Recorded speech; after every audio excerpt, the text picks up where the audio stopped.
Kembali lagi ke Gala Asik Channel terkait dengan beberapa materi sajam-sajam tradisional yang banyak beredar di wilayah Nusa Tenggara Barat.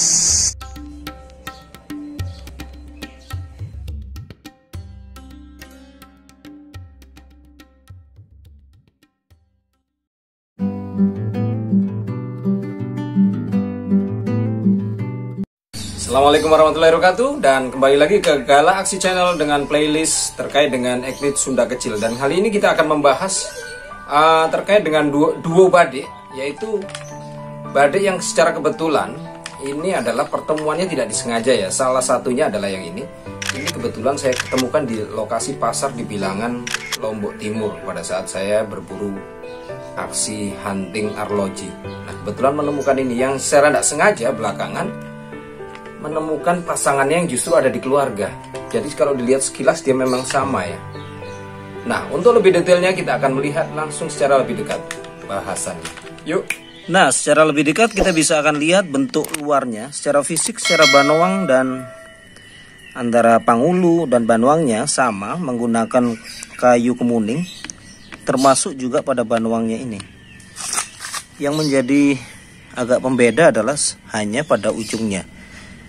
Yang ini tumpul, yang ini menajam. Jadi bisa dikatakan ini adalah salah dua badik yang bisa dikatakan mungkin satu buatan Panre. Lalu dia beda di sini. Pada pangulu di sini dia punya 3 strip, sementara yang ini 2. Lalu model-model ukiran yang minimalis juga seperti ini. Ini yang dapat dari keluarga. Nah, ini justru yang saya dapatkan di pasar.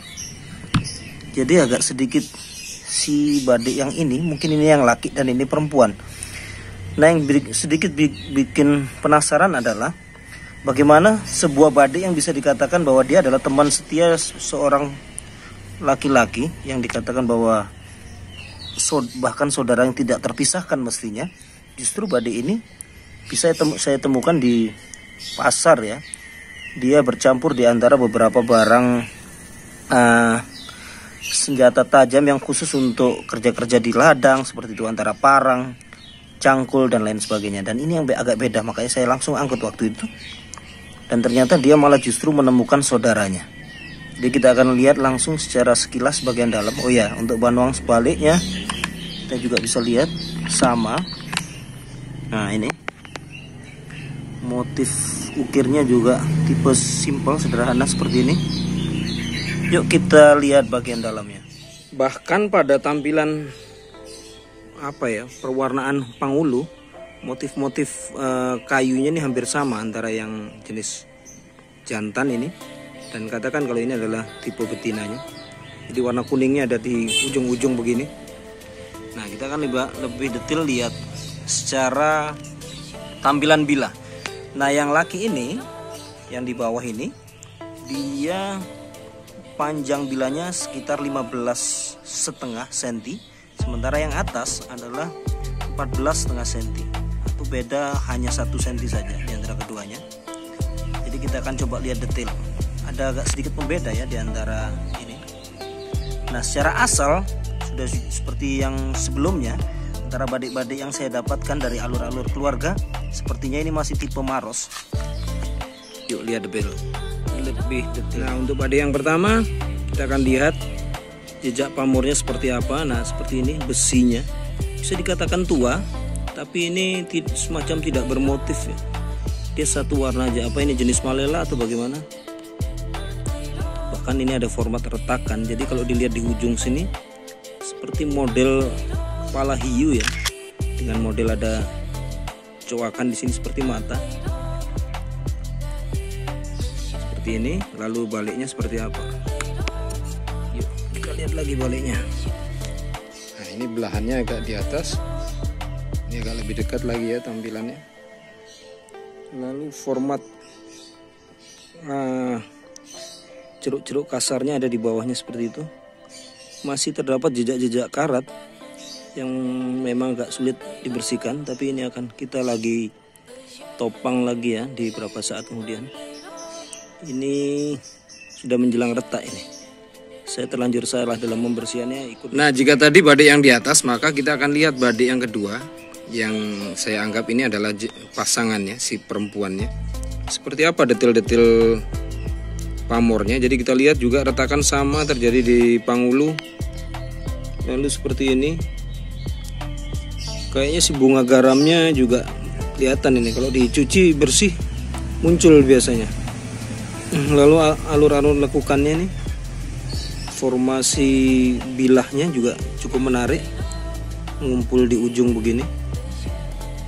Nah, kita akan lihat balikannya lebih dekat. Jadi seperti ini, formasi tumpukan bilahnya menjadi semakin lebih menarik ya. Ini juga saya juga belum cukup paham kalau untuk penamaan pamor-pamor khas dari Sulawesi. Ini ada model semacam juga ceruk juga ya, kayak yang keris lakinya tadi. Meskipun ini lebih panjang. Nah, kita akan lihat lagi beberapa ketandaan yang mirip di antara kedua bilah ini.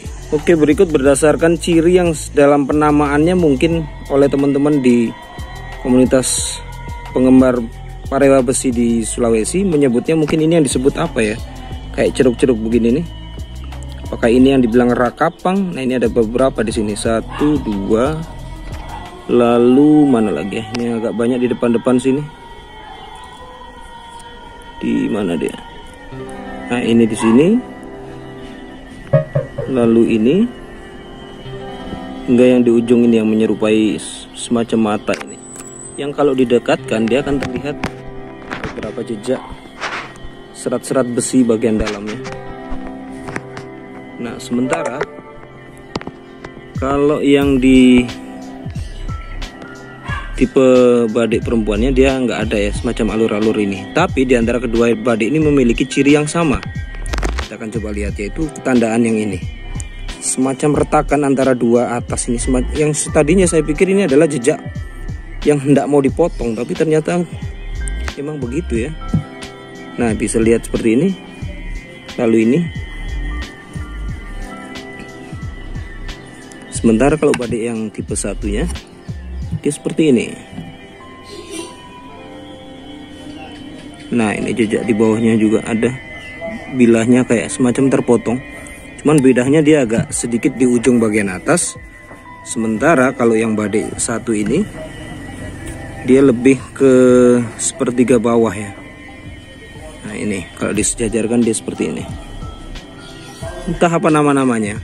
Mohon informasi dari teman-teman kalau ada yang sempat melihat.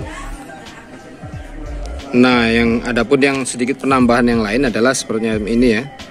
Jadi ini sih ya kayak siterus manga itu ya, ikatannya itu. Tapi ini tentu saja bukan berdasarkan panduan secara pakem tradisionalnya seperti apa, karena ini hanya upaya mandiri saja. Karena melihat dari peluang waktu itu gara-gara si banoangnya sudah mengalami retak. Nah, seperti ini kalau bisa dilihat dari atas. Karena akibat benturan jatuh lalu retak. Nah, ini juga ada retakannya ya. Jadi kalau saya sih khusus untuk badik-badik tua memang agak sedikit lebih baik menjaga keorisinalitasnya dibanding kalau harus mengganti, kecuali memang sudah cukup parah ya. Tapi semoga aja sih ini cukup kuat, meskipun memang tidak ada kalasaknya di sini, pembatas besinya itu ya.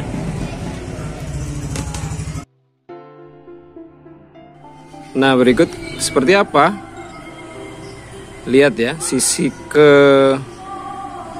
titik imbangnya masih cukup bagus kalau yang ini.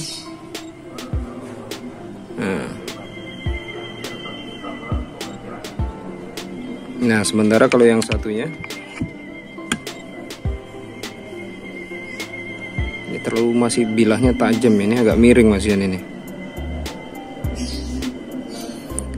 Nah, kalau secara sekilas sih melihat dua badik ini bedanya, yang satu ini agak sedikit cenderung apa ya, dia agak aromanya sih mungkin ini tipe yangnya atau tipe panasnya. Nah, sementara yang ini adalah tipe yinnya atau yang lebih ke format dinginnya ya. Oke, kurang lebih seperti itu penjelasannya. Sudah masuk waktu maghrib, jadi kita akan coba langsung sholat ya. Dan kurang lebih nanti jika ada pada satu kesempatan kita akan membahas lagi seperti apa cerita dari latar belakang pertemuan dua badai ini. Pada saat saya menemukan yang pertama hingga belakangan menemukan ini. Oke, sekian dulu. Terima kasih sudah nyimak sejauh ini. Tetap dukung channel ini dengan cara like, comment, and subscribe. Tentunya share jika memang ini bisa dibagi sebagai salah satu wacana prana budaya. Terima kasih. Assalamualaikum warahmatullahi wabarakatuh.